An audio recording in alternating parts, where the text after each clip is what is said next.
इसलिए कह रहा हूं, मेरी बात को आप याद रखना। आप अपने समाज से हाथ जोड़ कर रखना। जिस समाज में आप पैदा हुआ, अगर 900 वोट गिरेंगे नहीं, तो 900 के 900 आजाद समाज पार्टी बनेगी। मेरी बात को आप याद रखना। इन्होंने सबको मौका देकर देख लिया, इनके जीवन नहीं बदले। चुनाव में लोग आते हैं, जीतते हैं, अपने घर में जाके बैठ जाता है। अगर सड़क पर कोई है तो वो बीमार में आजाद समाज पार्टी के लोग हैं, जो जान माल धन सब कुछ लौटा रहे हैं। और फिर भी सुनो, मैं अपने लिए जीता तो सब इस बार वरिष्ठ बनकर वहां बैठता दिल्ली में। आप समझते हो? ये चार चार गोली नहीं खाता। मेरी जान के पीछे इस बार पड़े, इनको पता है कि ये आदमी एक दिन मजबूत हो गया और दिन से ये नफरत की सांप्रदायिकता की राजनीति खत्म हो जाएगी। ठीक है, सिर्फ इसलिए। और मेरी एक बात और याद रखो, जिस दिन से खिलाफत मूवमेंट के कार्यक्रम में मुझे बुलाया गया था ना चीफ गेस्ट, वो देश का सबसे बड़ा कार्यक्रम होता है। मुझे भी नहीं पता था, मुंबई में पूरे देश के लोग रहते हैं वहां। जब मुझे बुलाया गया ना, मुख्य अतिथि बुला गया, मैं सोच रहा भाई क्यों बुलाया। जब मैं वहां गया तो मुझे पता लगा उन्होंने क्यों बुला। उस दिन से ही मेरे खिलाफ साजिश स्टार्ट होगी कि इस आदमी को किस तरह रोक लो। रुकने का नहीं, ना रुकूंगा, ना बिकूंगा, ना झुकूंगा, बड्डा पार करूंगा इस बार दिल्ली तक। मेरी बात को याद रखना। सुनो, किसी गद्दा साहब की औलाद नहीं, प्राइमरी स्कूल के मास्टर का बेटा हूँ, इस पश्चिम का हूँ। हम अगर एहसान किसी का लेते हैं तो जड़ शुद्धा तारते हैं। ठीक है, अगर कोई हमारे लिए एक कदम चलता है तो 100 कदम चलता है। मेरी बात को याद रखना। आप किसान लोग हैं, हम तो बीज देख के बता देते हैं कि नस्ल फसल कितनी जोर की होगी। मैं आपको आज कह रहा हूँ, सबको साथ लेकर चलेंगे और आपकी भी जिम्मेदारी है। आप सब क्या हाथ जोड़ के सबसे कहना कि भाई मौका दो। और जाहिद आप याद रखना, आप ये आर्यमान चौधरी आगा मेरा छोटा भाई जो है, मेरी बात करा करना। आप पहले एमएलए होंगे जहाँ समाज पार्टी के मेहनत करके लग रहे हो, हाथ जोड़ कर रखो बस लोग आके। ठीक है, आपको रोकने के लिए इतनी चोटी के वकील साहब हैं, पीछे इतनी चोटी के जोड़ लगा ले, घबराने की जरूरत नहीं है। समझ गए? नहीं समझ गए? भाई बताओ, गाइड की मदद करोगे नहीं करोगे, ईमानदार से बताओ। अपने आप निकल के लोगों से अपील करोगे नहीं करोगे, बताओ। इतने लोग जोड़ने खातर नहीं, 1 लाख रुपए खर्च करने पड़ेंगे उन्हें। जिम जाकर बैठे हैं क्या इतने लोग आके? मेरी बात को याद रखिए भाई, आएगा बताओ ईमानदार से। और अगर एक आवाज लगा दी, याद है नहीं आपके मोर्चा में एक आवाज लगा दी नहीं, तो ये अपने से 20 गुना लोग लेके मेरी एक आवाज पर दिल्ली पहुंच जाएंगे। आप इन्हें जानते नहीं हो, मैं इन्हें जानता हूँ। ठीक है, ये गरीब लोग हैं, ये तो लकीर के फकीर है। इनके साथ तो धोखा हुआ है। इनकी वोट लेते हैं लोग और मौज काटते खड़ा संजय, इनकी जेल तो धोखा है। हम खड़े, हम बता रहे, बबलू चौधरी हमारे अध्यक्ष यहाँ खड़े। हम जब तक इनके जीवन नहीं बदले, जब तक हम पीछे नहीं हटते, चाहे कुछ भी हो जाए। और मौत आज आ जा, डरते नहीं हम किसी से भी। गुंडागर्दी का इलाज बताओ कैसे? बताओ भाई, गुंडागर्दी की भाजपा का इलाज कर सकते नहीं और हमारे नाम पर कर सकेंगे? बताओ। हम ही कर सकते नहीं कर सकते? हाँ, हम ही लड़ सकते हैं, जिगरा हमारे में ही है। मत करके चलियो, घर से निकल के मेहनत करोगे नहीं करोगे? बताओ ना। झूठे हाथ ठारे दम, सच्चे ठाओ। नहीं, बिल्कुल हल्की आवाज, इतनी हल्की आवाज में नहीं मांगता। बताओ। सुनो, आज तक गांव में प्रधान बनाते आए नहीं आए, बीडीसी बनाते आए नहीं आए, जिला पंचायत बोर्ड करते आए नहीं आए, तो फिर नू भी पक्का कर लो। इनका हाथ जोड़ने तब मैं जायज लड़ रहा, तभी लड़ रहे। मेरी बात को आप याद रखना। कर दोगे नहीं कर दोगे बेटा पार? पक्का? बस ठीक है। कहाँ प्रधान जी? प्रधान डर रहा है, बस्ता रखवा देगा जेल। हम रखवाओगे, हम बताओ इस पर सजा बस्ता भाई। हम हैं यहाँ।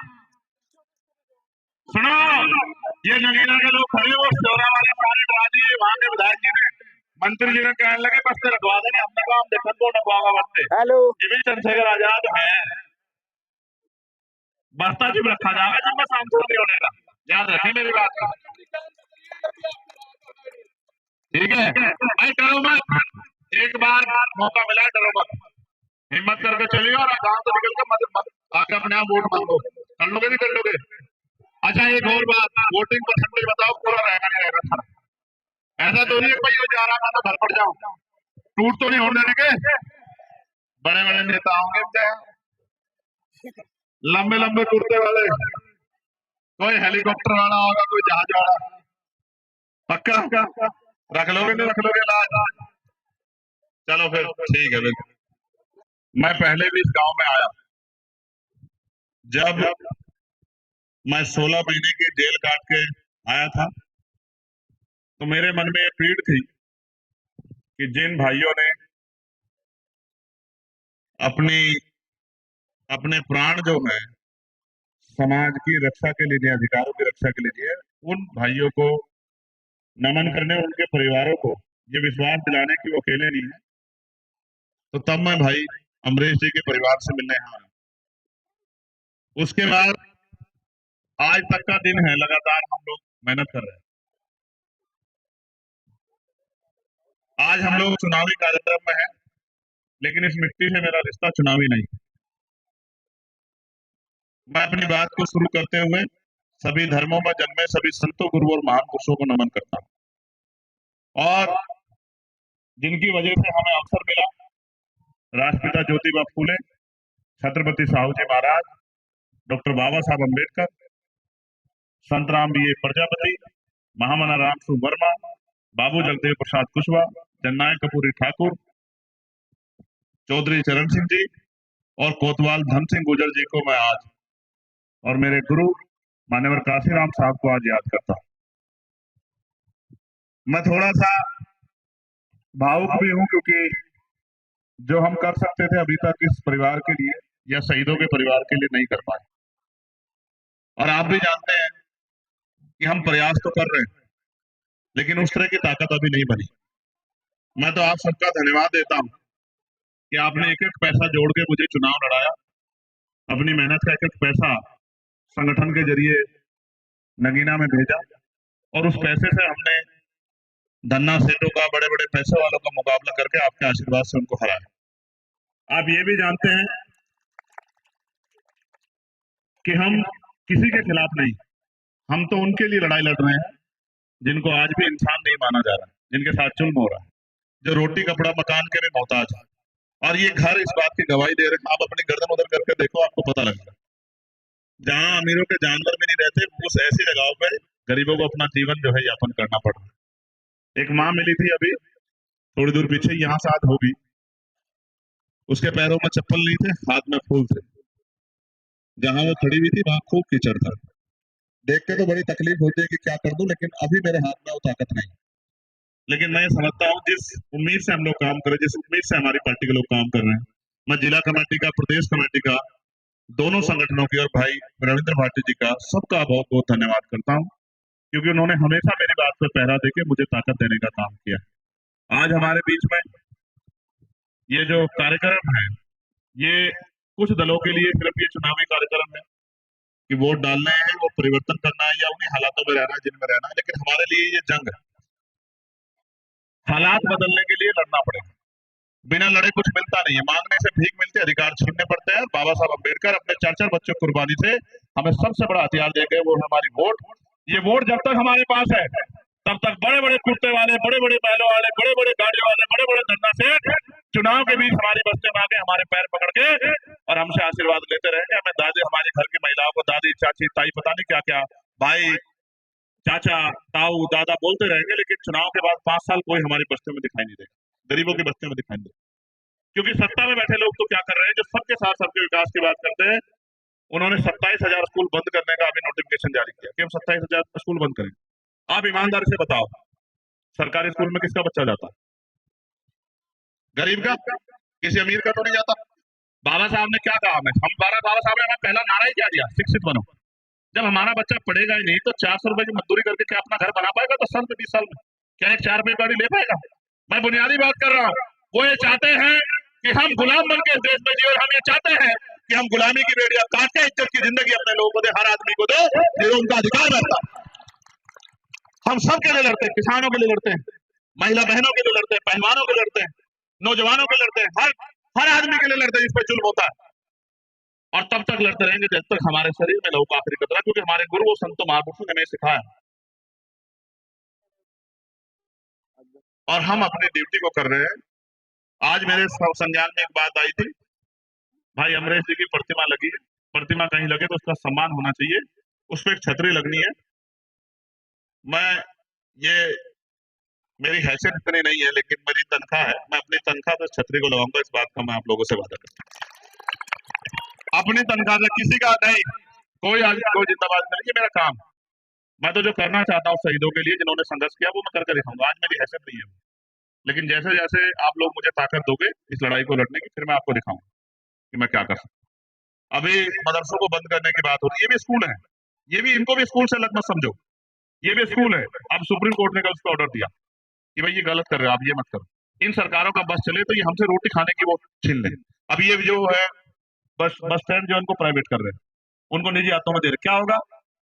बस का किराया हो जाएगा जहां 10 रुपए वो हो जाएगा 40 रुपए, गरीब नहीं कर सफर कर पाएगा। रेलवे ने निजी हाथों में दे दी, जब ये रेलवे बस तमाम चीजें पोर्ट एयरपोर्ट निजी हाथों में चले जाएंगे तो यहाँ गरीब नहीं घुस पाएगा। ये सिर्फ इनका एकमात्र लक्ष्य है कि गरीब को इतना ना छोड़ दो कि वो किसी हालत में ना रहे। हम तो एक दो पॉलिसी में काम कर रहे हैं, सबसे जरूरी एजुकेशन इतनी सस्ती करेंगे, इतनी आसान करेंगे कि मजदूर का बेटा भी, गरीब का बेटा भी बढ़िया से बढ़िया पढ़ाई बिल्कुल बहुत कम पैसे में ले सके, कि उसके उसके पापा को जो है अपने अपना मकान गिरवी ना रखने पड़े, अपनी जमीन गिरवी ना रखनी पड़े, किसी से कर्ज ना लेना पड़े, बेटा बेटी को पढ़ाने के लिए पूरी जिम्मेदारी से उसको अवसर मिले। और हेल्थ सिस्टम इतना अच्छा करेंगे कि गरीब का इलाज भी बहुत कम पैसों में, बड़ी से बड़ी बीमारियों का इलाज भी 100-200 रुपए में हो जाए कि उसकी जेब से कुछ लगे भी ना और उसकी जान बच जाए। हम तो देख रहे हैं कि क्या होना चाहिए, लेकिन मैं आपको विश्वास दिला कहता हूँ, आज कई कार्यक्रम लगे हुए हैं, ये जितनी देर मैं बोल रहा हूँ इतनी देर में तो मैं शुरू भी नहीं होता, इतनी देर तो मैं नाम ही लेता रहता हूँ। हमारे मनीष भाई बैठे हैं, मोनिश भाई बैठे हैं, कामरान भाई बैठे हैं, सतीश भाई बैठे हैं, दिनेश भाई बैठे हैं, पीताम्बर साहब बैठे हैं, तमाम टिकम भाई बैठे हैं, इतनी देर तो मैं नाम ही लेता रहता हूँ जितनी देर मुझे बोलने का मौका मिल रहा है, क्योंकि कई कार्यक्रम है। लेकिन मैं आपको एक बात कह सकता हूँ, एक मौका आप हमें दो इस क्षेत्र की सेवा, कोई बुरा नहीं, मैं नहीं कह रहा हूँ बाकी प्रत्याशी बुरे, आरएलडी का प्रत्याशी बुरा नहीं, मैं उसको बुरा नहीं कहता क्योंकि हमारे गुरुओं ने नहीं सिखाया। गठबंधन का प्रत्याशी वो भी बुरा नहीं है, लेकिन वो आपके लिए कितने अच्छे हैं आप तोल के देख लो, क्योंकि आपने उनको पहले मौका दे रखा है। बताओ दे रखा है नहीं दे रखा है? कभी चुनाव के बाद 5 साल मिले आपको? हाँ बस समझ जाओ, समझदार हो आप लोग, ठीक है, कोई बुरा नहीं है। लेकिन आपको ये तय करना है कि आपके अपने बच्चों का भविष्य क्या है 5 साल बाद, अपने आने वाले कल में क्या है। औरों को मौका तो मिलेगा 27 में और आपको मिल गया मौका 24 में। इतनी जोर से केतली का बटन दबाना कि इधर केतली का बटन दबेगा कर्ट लखनऊ में जाके लगना चाहिए। और मैं तो जो जुड़े हुए लोग हैं उनसे कहना चाहता हूँ, घर से बाहर निकलो, ये चुनाव जायज नहीं लड़ रहा, जायज तो चेहरा है, ये चुनाव आप सब लोग लड़ रहे हो। ये चुनाव चंद्रशेखर आजाद के मान सम्मान का चुनाव है, रविंद्र भाटी के मान सम्मान का चुनाव है, ये मनीष प्रजापति के मान सम्मान का चुनाव है।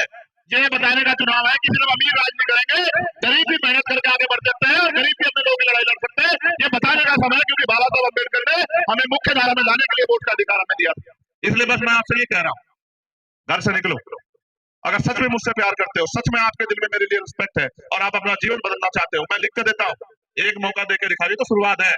आप मौका देना 2027 में, अगर आपका बच्चा बेरोजगार रह गया तो मेरा नाम चंद्रशेखर आजाद नहीं, इस बात को आप याद रखें।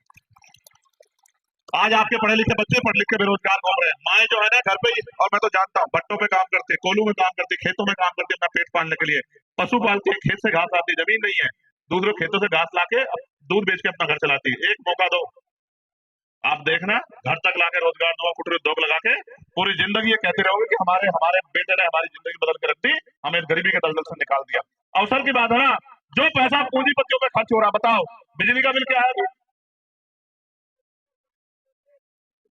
8 रुपए यूनिट। क्यों सोने के तारों मारी बिजली है? फैक्ट्री वालों की बिजली तो माफ, उनका बिल हाफ, और पूंजीपतियों का कर्जा माफ, लेकिन किसान का नहीं करेंगे बिजली का बिल माफ, गरीब का नहीं बिजली का बिल माफ करेंगे, इनके कनेक्शन काटेंगे। अभी हमारे यहाँ काटा था एक आदमी ने, मैंने उसको समझा दिया कि सारे कनेक्शन काट दूंगा, इस बात को याद रखना, अगर किसी गरीब के घर जाके कनेक्शन काट देगा वो कर दिया, ठीक है।